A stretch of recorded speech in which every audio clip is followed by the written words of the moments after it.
अस्सलाम वालेकुम नाजरीन। पिछली किस्त के आखिर में आपने देखा कि कुछ मंगोल काई कबीले के अंदर दाखिल हो गए थे। इस किस्त के आगाज़ में वो मरकज़ी खेमे के पास पहुंच जाते हैं। एक सिपाही उन्हें कहता है, तुम अर्तुगरुल साहिब के खेमे में इस तरह दाखिल नहीं हो सकते। मंगोल कमांडर कहता है कि हम लोग जहां और जब चाहें अपनी मर्जी से जा सकते हैं, तुम कौन होते हो हमें रोकने वाले। ये कहकर वो हमला कर देते हैं। सबको गिराकर वो मंगोल आगे बढ़ जाते हैं और फिर मरकज़ी खेमे में दाखिल हो जाते हैं। अर्तुगरुल और उनके सिपाही भी आगे आ जाते हैं। मंगोल कमांडर कहता है, क्या इस कबीले के सरदार तुम हो अर्तुगरुल? अर्तुगरुल कहते हैं, हाँ मैं हूँ। और तुम कौन हो? मेरे खेमे में तुम इस तरह क्यों दाखिल हुए? मंगोल कहता है, हमें अपने दस्तरखान पर बैठकर खाना खाने दो अर्तुगरुल। अर्तुगरुल कहते हैं, हम दस्तरखान पर उनको बिठाते हैं जिनको तमीज़ आती हो। मंगोल कहता है, दस्तरखान चाहे कहीं भी हो, हमारा उसमें हिस्सा होता है। तुम मंगोलों के कष्ट करने वाले कमांडर से बात कर रहे हो। इन जमीनों के मालिक अब हम हैं और तुम कुछ भी नहीं हो। ये हमारी मेहरबानी है कि अभी तक तुम जिंदा हो। अगर हम चाहें तो तुम्हें जहन्नुम में बेच सकते हैं। फिर कमांडर कहता है, लाजमी तुम इतने अमीर हो कि इतना शानदार दस्तरखान सजाया हुआ है, लेकिन हलाकू खान ने टैक्स दुगने कर दिए हैं। अब तुम इस तरह की ज़ियाफत नहीं कर सकोगे। अब तुम सब यहाँ से चले जाओ। मैं अपने सिपाहियों के साथ यहाँ बैठकर खाना खाऊंगा और रात को हम तुम्हारे खेमे में सोएंगे। फिर वो मंगोल कमांडर अलबिलगे खातून की तरफ देखकर कहता है कि ये खूबसूरत औरत हमारी खिदमत करेगी। ये सब बातें सुनकर अर्तुगरुल और बाकी सब लोग बहुत गुस्से में आ चुके थे। इतने में वो मंगोल अलबिलगे खातून की तरफ बढ़ने लगता है। इस तरह अर्तुगरुल उसका हाथ काट देते हैं और फिर उसे कहते हैं, तुम यहाँ बिन बुलाए आए हो और बदतमीजी से पेश आए हो। हमारे कबीले में अगर हमारे किसी भी मेहमान की बेइज्जती करने की जुर्रत की जाए तो उसके साथ ऐसा ही होता है। अब तुम्हारे लिए यहाँ खाने को कुछ नहीं है और ना ही तुम्हारे सोने के लिए कोई जगह है। मंगोल कमांडर कहता है, इसकी तुम्हें भारी कीमत चुकानी पड़ेगी अर्तुगरुल। तुमने मेरा हाथ उतारा है और अब हम तुम्हारा सर उतारेंगे। अर्तुगरुल अपने सिपाहियों से कहते हैं, इस बदतमीज को इसका हाथ देकर दफा कर दो। ये सुनकर सिपाही उन मंगोलों को बाहर निकालने लगते हैं। उनके जाने के बाद अर्तुगरुल कहते हैं, आज तक हम अपने इत्तेहाद की वजह से इतने मजबूत हैं। ये लोग हमें खौफ ज़दा करने की पूरी कोशिश करेंगे, लेकिन हम इनके तकब्बुर और बेइज्जती को बर्दाश्त नहीं करेंगे। वो टैक्स दुगने करते हैं और हमें खौफ ज़दा करना चाहते हैं, लेकिन वो ये नहीं जानते कि हमारी ताकत हमारे दिलों में मौजूद ईमान है। फिर अर्तुगरुल कहते हैं, कल मैं कुनिया जाऊंगा और अमीर बहाउद्दीन से टैक्स के मसले पर बात करूंगा। इसके बाद सोगत के चर्च का मंजर सामने आता है, जहां एक पादरी मौजूद था। इतने में द्रैगोस अंदर दाखिल होता है। पादरी कहता है, आओ, कहाँ थे तुम? द्रैगोस कहता है, हुजूर, मुझे अर्तुगरुल साहिब ने गरीब रोमियों के लिए खाने की चीज़ें दी थी, मैं वो बांटने गया था। पादरी कहता है, तुम इतने नरम दिल और रहम दिल हो, ये बात मुझे बहुत खुशी देती है। यहाँ आकर चंद ही महीनों में तुमने सबको अपना गर्विदा बना लिया है। क्या मैं तुम्हारे लिए कुछ कर सकता हूँ? द्रैगोस कहता है, आपने पहले ही मुझे रहने के लिए जगह दी है, मैं आपके लिए दुआ करता हूँ। पादरी कहता है, अब मैं चलता हूँ, तुम यहाँ सफाई कर देना और अपनी इबादत भी कर लेना। और हाँ, अर्तुगरुल साहिब के लिए दुआ करना मत भूलना, जो मंगोलों से हमारी हिफाजत कर रहे हैं। द्रैगोस कहता है, ज़रूर पादरी साहिब, मैं रोज़ उनके लिए दुआ करता हूँ। और फिर पादरी बाहर निकल जाता है। उसके जाने के बाद द्रैगोस कहता है, मैं हमेशा उसकी बर्बादी के लिए दुआ करता हूँ। दूसरी तरफ काई कबीले में अलबिलगे खातून अर्तुगरुल के पास पहुँचती है और कहती है, मैं सूरज निकलते ही अपने सिपाहियों के साथ रवाना हो जाऊंगी। जाने से पहले मैं आपसे मिलना चाहती थी अर्तुगरुल साहिब। अर्तुगरुल कहते हैं, मेरा कबीला आपका कबीला है अलबिलगे खातून, आप जब कभी भी सोगत आएँ तो मैं आपका इंतज़ार करूँगा। अलबिलगे कहती है, आपने मेरी वजह से अपने कबीले और ख़ुद को खतरे में डाला। इस वाक़े के बाद वो गलीज़ मंगोल आपके लिए मुश्किलें खड़ी करेंगे। अर्तुगरुल साहिब कहते हैं, मेरे मेहमान की इज़्ज़त मेरी इज़्ज़त है अलबिलगे खातून, इसके लिए मैं ना सिर्फ खुद को बल्कि पूरी दुनिया को आग में फेंक सकता हूँ। हमारी रवायात यही कहती हैं।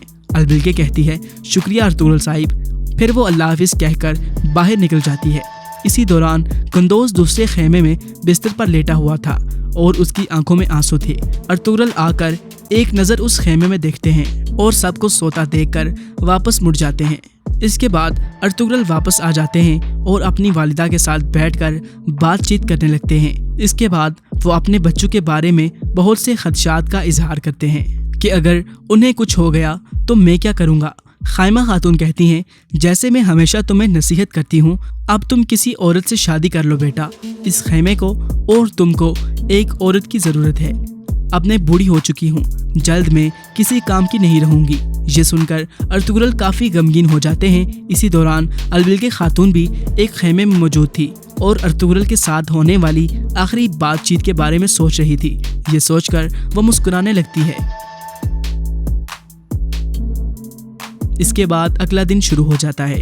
मंगोलों के एक ठिकाने का मंजर सामने आता है। जख्मी मंगोल कमांडर दरख्त के तने के साथ बंधा हुआ था। फिर दूसरा मंगोल तलवार गर्म करके लाता है और उसके जख्म पर लगाता है ताकि खून रुक जाए। दूसरी तरफ अर्तुगरुल कुनिया रवाना होने के लिए तैयार थे। इतने में उस्मान आकर कहता है, वो गलीज मंगोल पता नहीं आपके साथ क्या करेंगे, मुझे भी अपने साथ आने दे बाबा। अर्तुगरुल कहते हैं, मैं जानता हूँ कि तुम बहादुर और ताकतवर हो बेटा, लेकिन तुम्हारा कबीले में रहना मुनासिब है। तुम अकेले शिकार पर मत जाना, मंगोल हमारे लिए मुश्किलात पैदा कर सकते हैं। उस्मान कहता है, ठीक है बाबा, मैं अपने कबीले की हिफाजत करूँगा। फिर उस्मान कहता है, गुंदोज भाई ने कल की दावत में शिरकत नहीं की, मुझे उनका अफसोस है। अर्तुगरुल कहते हैं, गुंदोज जानता है कि उसने किस किस्म की गलती की है, पहले उसे उस गलती का हिसाब देना होगा।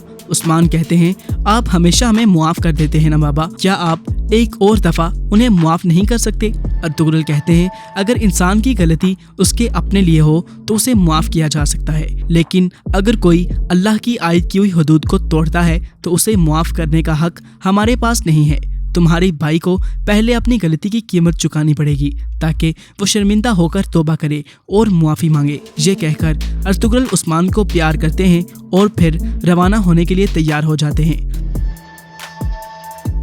दूसरी तरफ एक मंगोल कह रहा था, तुम ठीक हो जाओगे भाई, हौसला रखो। जख्मी मंगोल कहता है, बड़े भाई मेरा इंतकाम ज़रूर लेना। इसके बाद उसकी गर्दन एक तरफ लुढ़क जाती है और वो मर जाता है। इसके बाद दूसरा मंगोल कहता है, मैं तुम्हारा बड़ा भाई तुमसे वादा करता हूँ कि मैं उसकी दुनिया तबाह कर दूंगा जिसने तुम्हारे साथ ऐसा किया है।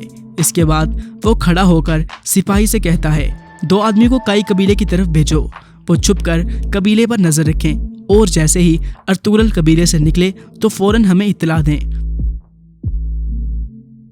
दूसरी तरफ अर्तुगरुल तैयार होकर मरकजी खेमे से बाहर आ जाते हैं और सबसे मुलाकात करने लगते हैं। इतने में गंदोज अर्तुगरुल के सामने आ जाता है और कहता है, बाबा आपके रवाना होने से पहले मैं आपका हाथ चूमकर मुआफ़ी मांगना चाहता हूँ। ये कहकर वो हाथ चूमने लगता है तो अर्तुगरुल अपना हाथ पीछे कर लेते हैं और कहते हैं, जिसे अल्लाह की रज़ा हासिल ना हो उससे हम कभी राज़ी नहीं हो सकते बेटा। ये कहकर अर्तुगरुल आगे बढ़ जाते हैं। इसी दौरान अलबिलगे खातून भी रवानगी के लिए तैयार थी और अपने सिपाहियों को कहती है, हमने अर्तुगरुल के बारे में काफ़ी मालूमात इकट्ठी कर ली हैं, अब हम जा सकते हैं। ये कहकर वो भी रवाना हो जाते हैं। दूसरी तरफ द्रागोस चर्च में मौजूद था। इतने में उसका जासूस वहां पहुंच आता है और कहता है, मंगोल कबीले में आए थे, उन्होंने टैक्स दुगने कर दिए हैं और अर्तुगरुल ने मंगोलों के कमांडर का हाथ काट दिया है। द्रागोस कहता है, अर्तुगरुल ने अपने आप को बड़ी मुसीबत में फंसा दिया है, मंगोल इस मामले को ऐसे नहीं छोड़ेंगे। जब अर्तुगरुल मंगोलों से निमट रहा होगा तो तुम बाजार के ताजरों को उकसाकर ना इत्तेफाकी बढ़ाओगे।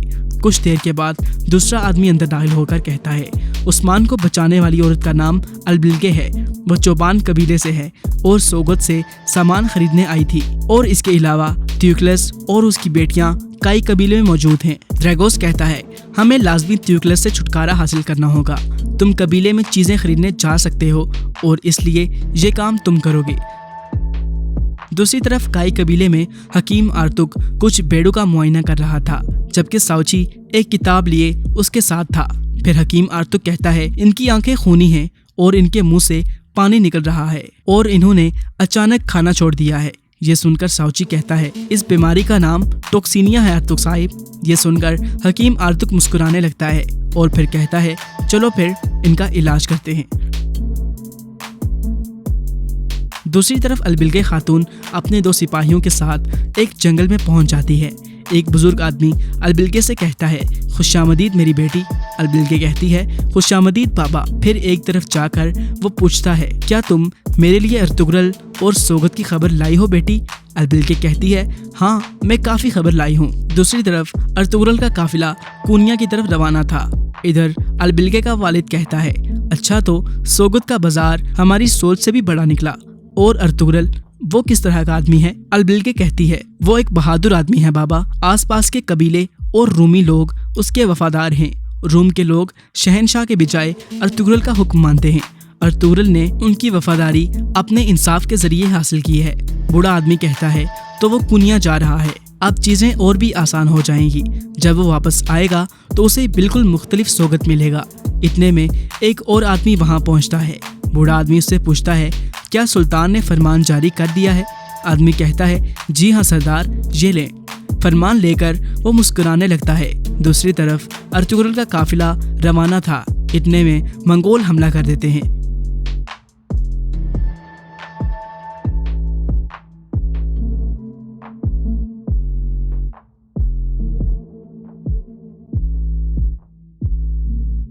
इसके बाद मंगोलों का कमांडर आगे आकर कहता है, मैंने सुना है कि मेरे भाई का हाथ तुमने काटा है और वो तुम्हारी ही वजह से मर गया है। अब देखते हैं कि तुम कितने बहादुर हो।